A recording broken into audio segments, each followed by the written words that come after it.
Ça a commencé quand j'ai offert les premières boîtes de Lego à mes enfants. J'ai trouvé ça passionnant, donc j'ai continué. J'ai dit, pourquoi pas en faire une collection? Donc j'ai continué. Un monde de petites briques colorées. Eric s'est plongé dans cette passion voilà 10 ans. Il construit, démonte inlassablement. De quoi faire pâlir un enfant, Eric possède plus de 900 boîtes de Lego. Des millions de petits bouts de plastique multicolores que ce passionné range minutieusement, méthodiquement dans des casiers. Il y en a vraiment partout et rangés bien spécialement puis pour s'y retrouver plus facilement. Car sinon on ne s'y retrouve pas. Toutes les pièces sont rangées par couleur et par type, sinon on n'arrive pas à les trouver. Bon, il y a des fois j'arrive quand même à être perdu.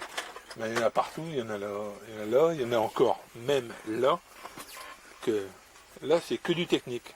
Donc il y a toutes les barres, toutes les couleurs. Il faut ranger, mais super quand même. Mais Eric ne fait pas que rassembler et assembler ces petites briques. Ce qu'il aime avant tout, c'est leur histoire. Une histoire qui commence au milieu des années 50. Un menuisier danois qui imagine un jeu de construction non plus en bois, mais en plastique. Une invention qui en moins de 5 ans allait révolutionner le monde du jouet et conquérir toute l'Europe. En France, la première boîte arrive quelques années plus tard. Elle vaut aujourd'hui plusieurs milliers de francs. Ça, c'est une boîte de Lego de 1955. Donc c'est les premiers Lego qu'on peut trouver, mais ça devient de plus en plus rare. C'est vraiment un coup de chance que je l'ai récupéré.